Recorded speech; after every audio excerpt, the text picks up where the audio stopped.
L'intelligence est ce que l'on fait lorsque l'on ne sait pas, disait Jean Piaget.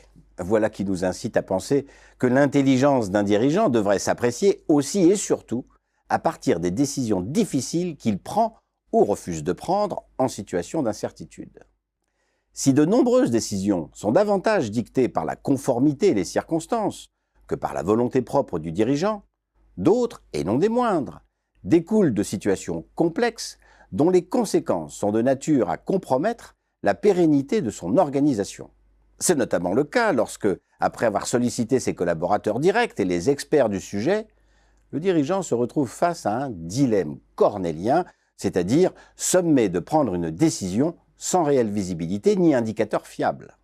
À cet égard, les patrons de la filière automobile française et européenne font face à une situation inédite.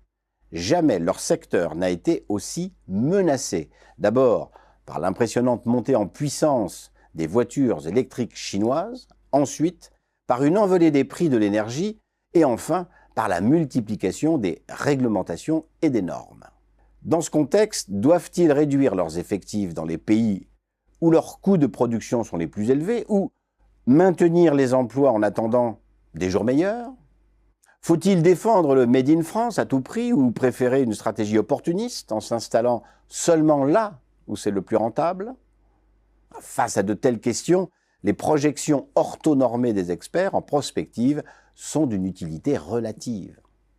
Le manque de visibilité contrarie la navigation à court terme et la vision à long terme ne garantit pas de sortir indemne d'une période où règne l'incertitude. C'est sans doute pour cette raison que les marins s'accordent à dire que seule la tempête révèle le vrai tempérament d'un capitaine. Plus les éléments se déchaînent, plus l'incertitude grandit et plus on s'en rapproche de l'âme humaine en situation de leadership. Que faire quand on ne sait pas, quand on ne sait plus?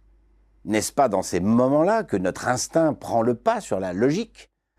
Certains feront comme le suggère Pascal, un pari sur l'avenir en misant sur ce qui, à leurs yeux, apporte le plus d'espérance.